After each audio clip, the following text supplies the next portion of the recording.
గారిని మాట్లాడవలసిందిగా మనవి చేస్తా ఉన్నా.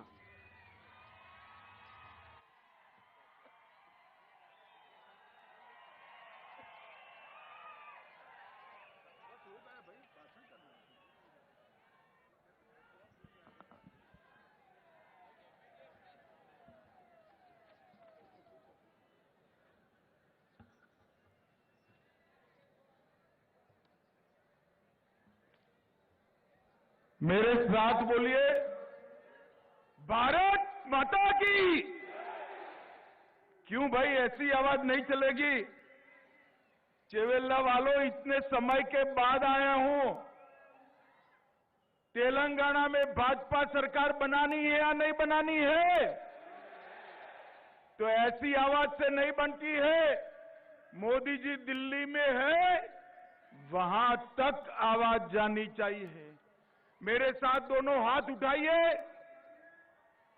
अंत तक सभी लोग उठाए, विजय के संकल्प की मुट्ठी बींचे और प्रचंड आवाज से बोलिए, भारत माता की,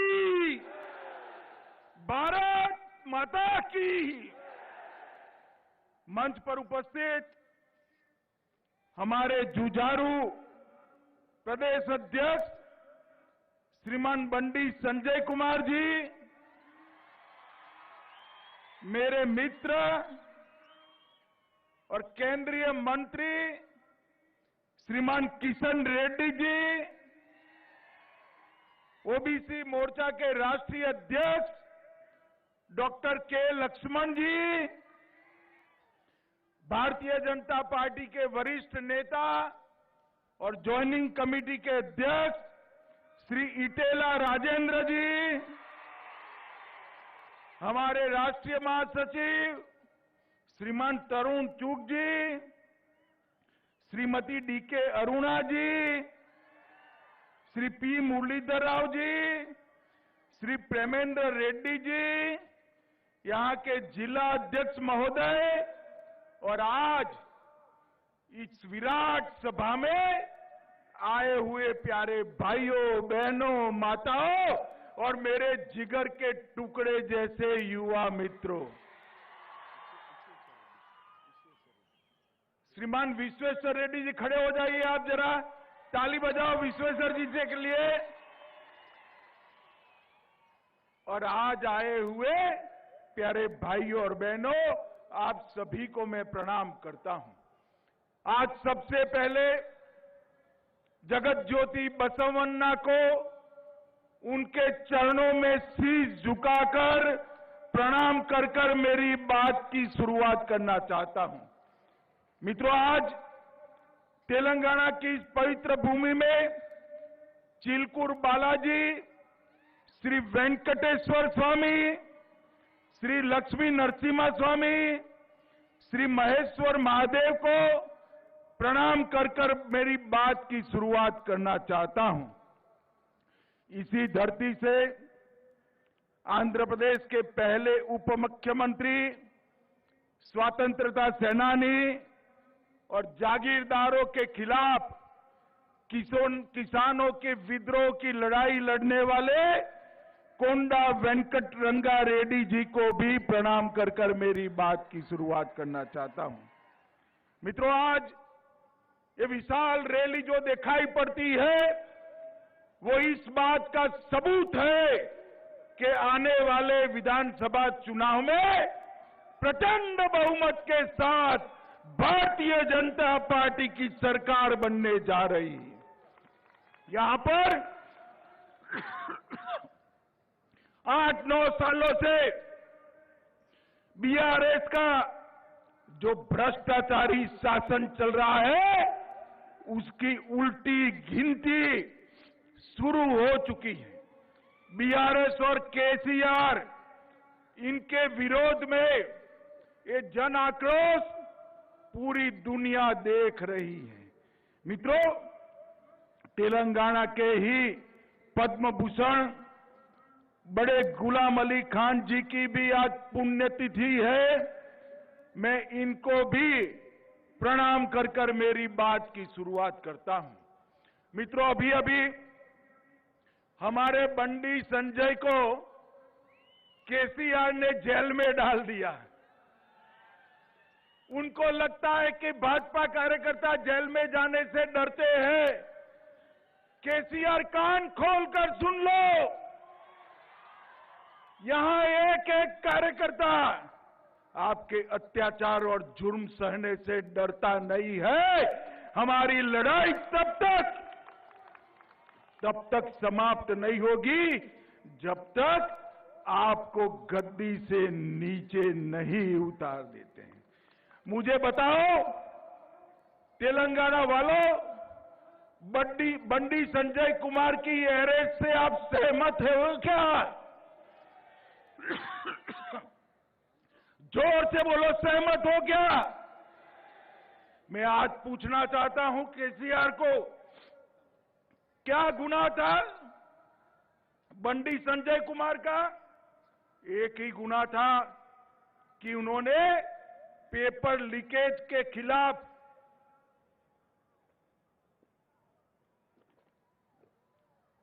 युवाओं के अधिकार के लिए आवाज उठाई।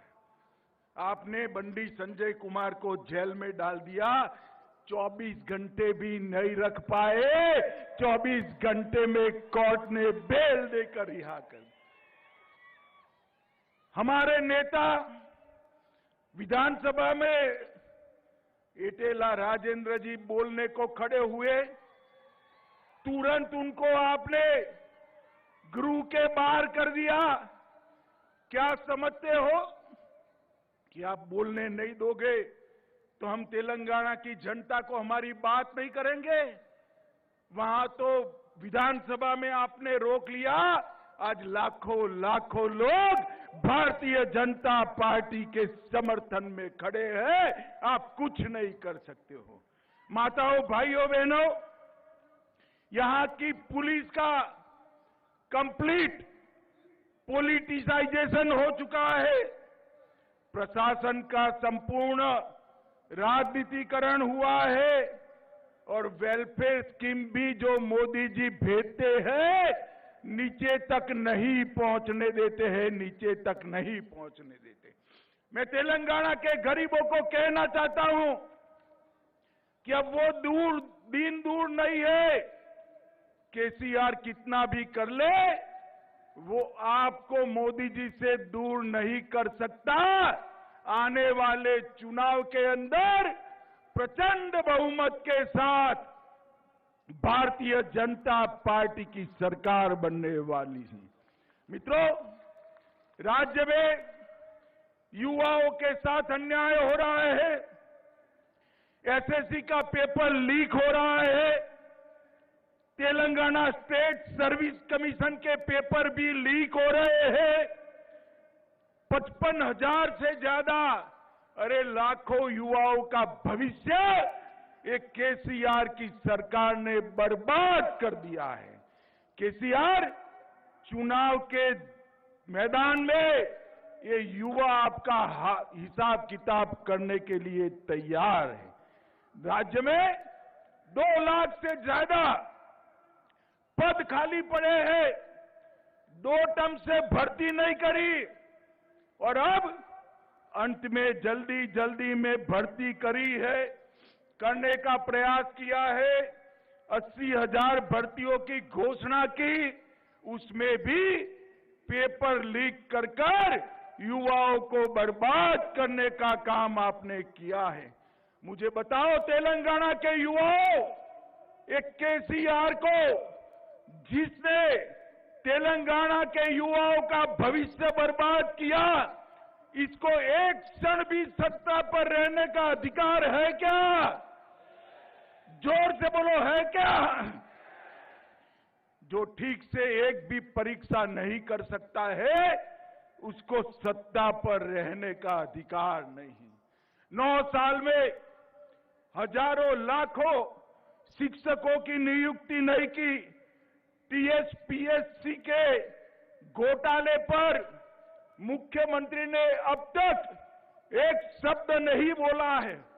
केसीआर किसको बचाना चाहते हो आप में अगर हिम्मत है तो सिटिंग जज की जांच रखो, दूध का दूध पानी का पानी हो जाएगा। और अगर आप नहीं रखते हो तो ऐसे मत समझो कि बच जाओगे। भाजपा की सरकार बनने वाली है, भ्रष्टाचार करने वाले एक एक व्यक्ति को जेल की सलाखों के पीछे भारतीय जनता पार्टी डालेगी। आप इस तरह से बेरोजगार युवाओं पर लाठी चलाकर, हमारे नेताओं को जेल में डालकर जनता का मुंह चुप नहीं कर सकते हो। केसीआर, आपका और आपके परिवार का भ्रष्टाचारी शासन तेलंगाना की जनता अब जान चुकी है। बड़े पैमाने पर सरकार के फंड का दुरुपयोग हो रहा है। पोल्ट्री चारा घोटाले, इसको आप संभाल कर बैठे हो। आपके इर्द गिर्द के लोग ही इस घोटाले के मुख्य आरोपी है। मित्रों, ये बीआरएस ध्यान बटाने के लिए तेलंगाना राष्ट्र समिति से भारत राष्ट्र समिति बना, क्योंकि वो ध्यान बटाना चाहते हैं। भैया केसीआर, तेलंगाना में ही आपका काम तमाम होने वाला है, भारत की कहां बात करते हो। इन्होंने प्रधानमंत्री बनने का स्वप्न देखा है, इधर उधर घूमते हैं कि भाई प्रधानमंत्री का बात करेंगे तो मुख्यमंत्री तो बन ही जाओगे। अरे तेलंगाना की जनता सब समझती है, प्रधानमंत्री की कुर्सी खाली नहीं है। 24 में फिर से पूर्ण बहुमत के साथ नरेंद्र मोदी प्रधानमंत्री बनने जा रहे हैं। केसीआर, नरेंद्र मोदी। मुझे बताओ चेवेल्ला वालों, 24 में मोदी जी को प्रधानमंत्री बनाओगे? ऐसे नहीं, दोनों हाथ उठाकर बताओ, बनाओगे? मगर 24 में अगर फुल पिक्चर देखना है मोदी जी को प्रधानमंत्री बनाने का, तो उसके पहले ट्रेलर आता है तेलंगाना में भाजपा की सरकार बनाने का। बनाएंगे सरकार? मित्रों, कई सारे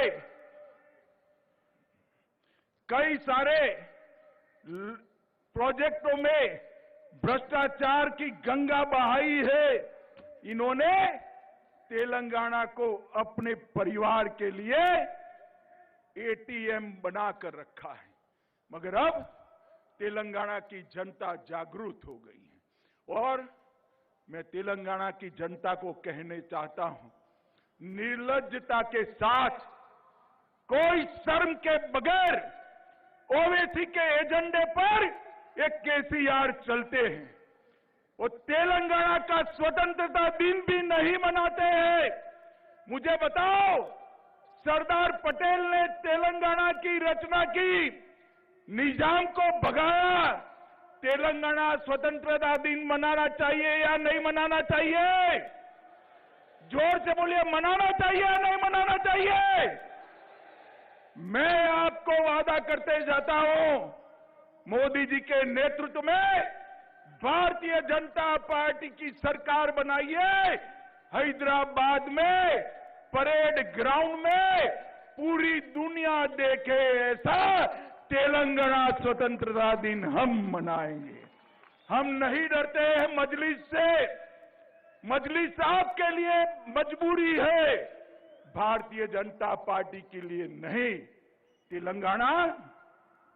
तेलंगाना सरकार तेलंगाना के लोगों के लिए चलेगी, ओवैसी के लिए नहीं चलेगी।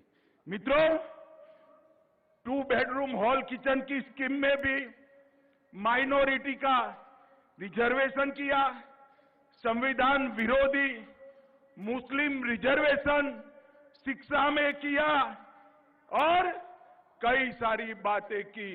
मैं यहां कहकर जाता हूं, भारतीय जनता पार्टी की सरकार बनेगी तो एक गैर संवैधानिक मुस्लिम रिजर्वेशन को हम समाप्त कर देंगे। ये अधिकार तेलंगाना के एससी, एसटी और ओबीसी का है, वो अधिकार उनको मिलेगा और मुस्लिम रिजर्वेशन को हम समाप्त कर देंगे। मित्रों, बीआरएस का चुनाव चिन्ह क्या है भाई, बताओ तो जरा, क्या है? कार है, कार। ये कार का स्टीयरिंग किसके पास है? किसके पास है? किसके पास है? अब स्टीयरिंग मजलिस के पास है, तो कार की दिशा अच्छी हो सकती है क्या? हो सकती है क्या? अरे कमल को वोट दीजिए भैया, कमल को वोट दीजिए। कमल पर बैठकर महालक्ष्मी, वैभव लक्ष्मी तेलंगाना में उतरेगी। ये कार का स्टीयरिंग, ये कार का स्टीयरिंग मजलिस के पास है, ओवैसी के पास है। वो तेलंगाना का भला नहीं कर सकती। ये नक्शा भी बनाते हैं भारत का, तो उस पर कश्मीर आधा दौड़ते, आधा कश्मीर बताकर आपने भारत का अपमान किया है। मजलिस को खुश करने के लिए इसका तेलंगाना की जनता आपसे जवाब मांगेगी। मित्रों, मोदी जी ने तेलंगाना के लिए ढेर सारा काम किया है। 8 साल में हाईवे की लेंथ 2 गुनी कर दी है। लगभग 1 लाख करोड़ रुपया तेलंगाना के हाईवे के लिए खर्च किया है। हमने यहां पर रैली के ठीक बगल में हैदराबाद बीजापुर हाईवे के लिए पैसा दिया था, मगर तेलंगाना ने, केसीआर ने भूमि अधिग्रहण नहीं करा। वो 5 साल लेट हो गए और जो केवल की जनता को जो फायदा मिलने वाला था वो नहीं मिला है। मित्रों, भारतीय जनता पार्टी की सरकार, मैं कांग्रेस वालों से और केसीआर से पूछना चाहता हूं कि जब हमारी सरकार बनी, केंद्र में मोदी जी आए, उसके पहले के बजट में तेलंगाना को क्या मिलता था? Tax revolution, grant in aid और फाइनेंस कमीशन की ग्रांट तीनों मिलकर तेलंगाना को 30,000 करोड़ रुपया सिर्फ मिलता था। कितना मिलता था? सिर्फ 30,000 करोड़। और 22-23 में मोदी जी ने 30,000 करोड़ से बढ़ाकर 1,20,000 करोड़ रुपया तेलंगाना को दिया है। मगर ये पैसा आपके क्षेत्र में आता है क्या? आता है भाई? दिखाई पड़ता है? कहां जाता है? कहां जाता है? आप समझ रहे हो, ये भ्रष्टाचार की भेंट चल गया है। एक बार भारतीय जनता पार्टी की सरकार बना दो, मोदी जी 1 रुपया भेजेंगे, तेलंगाना सरकार 25 पैसा ऐड कर 1 रुपया 25 पैसा तेलंगाना की जनता के पास भेजेगी। तेलंगाना की जनता के पास भेजेगी। 3 सालों में कैपिटल इन्वेस्टमेंट स्कीम के तहत, ग्रामीण इंफ्रास्ट्रक्चर के तहत नाबार्ड द्वारा 16,000 करोड़ रुपया दिया है। रेलवे के तहत 31,000 करोड़ रुपया नए प्रोजेक्ट के लिए हमने दिया है। रामगुंडम फर्टिलाइजर प्लांट 6200 करोड़ रुपए की लागत से हमने बनाया है। Hyderabad multi modal transport system का विस्तार शंकरपल्ली से आगे बढ़ते हुए विकासाबाद तक करने का काम ये भारतीय जनता पार्टी की सरकार करी है। बोलारम, मेडचल और फलकनुमा उम्दानगर के बीच एमएमटीएस के दूसरे चरण का शुभारंभ हो चुका है।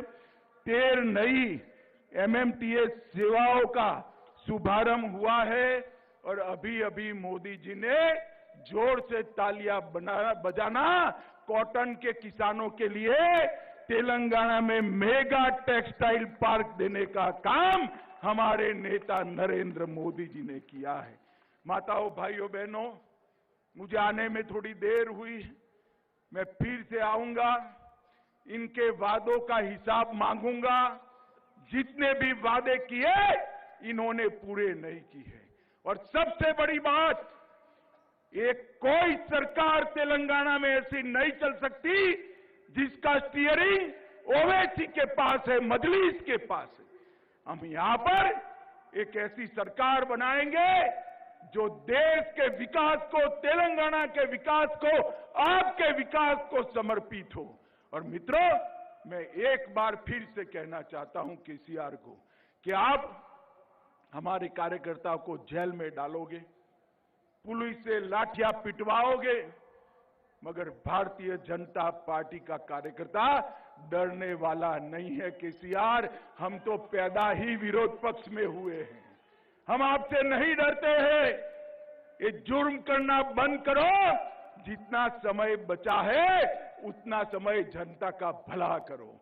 ये पेपर लीक की जांच हाई कोर्ट के सिटिंग जज से कराइए और युवाओं के अधिकार को सुरक्षित करिए, वरना हम आने के बाद जब जांच कराएंगे, जिन्होंने भी युवाओं के भविष्य के साथ खिलवाड़ किया है, चुन चुन कर उनको जेल की सलाखों के पीछे डालने का काम ये भारतीय जनता पार्टी करेगी।